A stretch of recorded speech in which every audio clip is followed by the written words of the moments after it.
السلام عليكم ورحمة الله وبركاته. اهلا بيكم معانا في فيديو جديد من قناة مطبخ مروة عادل. ازيكم حبايبي كل اللي بيشوفوني؟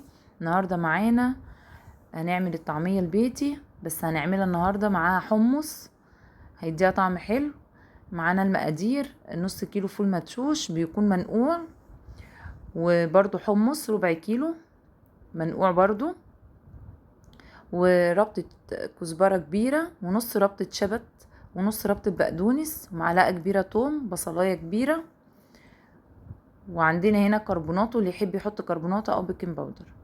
هنخلط المقادير، ومعانا طبعا التوابل، بس التوابل دي تحطيها لو انت هتستخدميها كلها، لو مش هتستخدميها يبقى بتحطي على قد المقدار اللي هتستخدميه.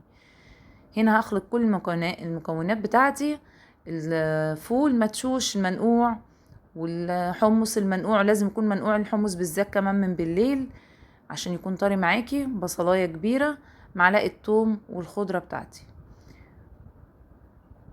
عندي هنا الكربوناتو او البيكنج باودر. لو مش عندك كربوناتو ده مش هيتحط دلوقتي، ده بيتحط ساعه ما تكوني هتستخدميها.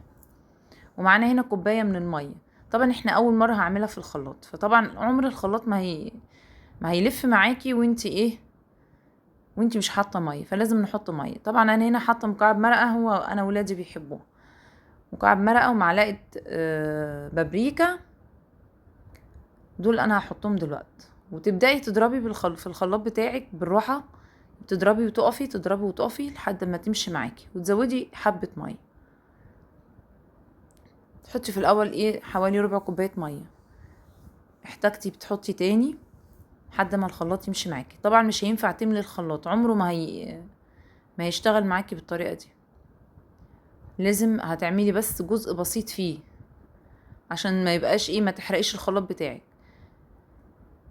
هنا انا كنت بساعد الخلاط، كل شويه بقلب، وحتى والخلاط شغال اهو بشغله على سرعه هاديه، وبقلب بالمعلقه زي ما انتم شايفين. طبعا المعلقه انا بعدها بعيد عن السن. هنا كنت عملت كل الكميه بتاعتي زي ما انتم شايفين شكلها عامل ازاي. طبعا هو بقى فيها نسبه من الميه، فانا هعمل هنا كده انا فضيتها وهخلطها تاني. بس قبل ما اخلطها تاني احط معاها، هتشوفوا دلوقتي عشان اتغلب على الميه اللي بقيت فيها. تحطي اي رغيفين فينو عندك تكوني مش محتاجاهم تحطيهم فيها. اي رغيفين فينو عندك اهو زي ما انت شايفه، تقطعيهم عليها وتسيبيهم، هما هيمتصوا الميه الزياده اللي في العجينه، عجينه الطعميه. ونرجع نخلطها تاني. انا عايزه اخلطها تاني عشان خاطر عايزه انعمها اكتر، ويخشها في نفس الوقت بيخشها هوا، فبتبقى نافشه معايا وانا بعملها. زي ما انتوا شايفيني كده انا بخلط فيها، شغاله الخلاط، وبقى في نفس الوقت بقلبها من فوق، بساعد الخلاط عشان ما يتحرقش.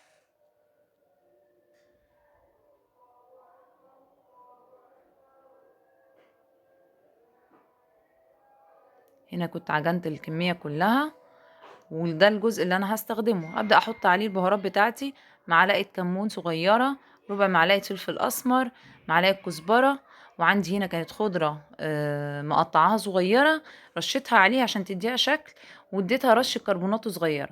تبلي ايدك بالميه وتحطي عندك السمسم والخضره بتاعتك، ولا اجدع طعميه تشتريها، وريحتها جايبه اخر الدنيا. بسم الله ما شاء الله، نسمي الله كده. اهي بنعمل تنزل في الزيت زي الفل. انا هنا بحبها بصراحه، انا ولادي بنحبها محرمشه اللي هي رفيعه كده. في ناس لو عايزه تخنيها شويه براحتك، ده كل حاجه دي اذواق يعني.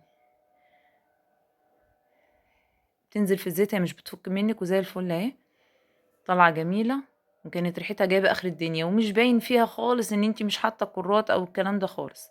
هنا عملتها صوابع، كنت تعملها صوابع، تعملها مدوره، تعملها بالمعلقه، هتشوفوا الكلام ده كله. وكفايه النظافه بتاعتها وان انتي عاملاها في البيت.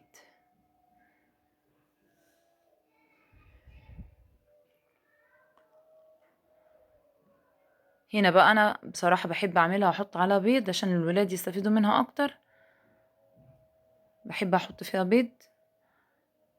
فانا هنا حطيت بضايه، نحط رشه فلفل اسمر بسيطه خالص عشان البضايه،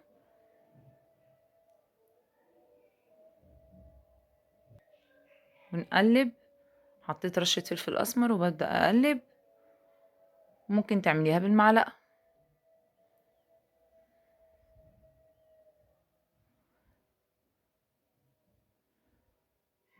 ونحط عليها برضو سمسم وخضره. ودلوقتي احنا بنقلبها اهو. كانت من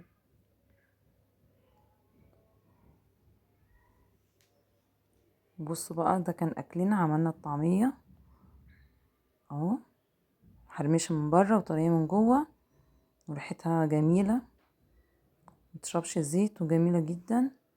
ده كان الاكل اللي احنا عملناه. يا رب يعجبكم الفيديو،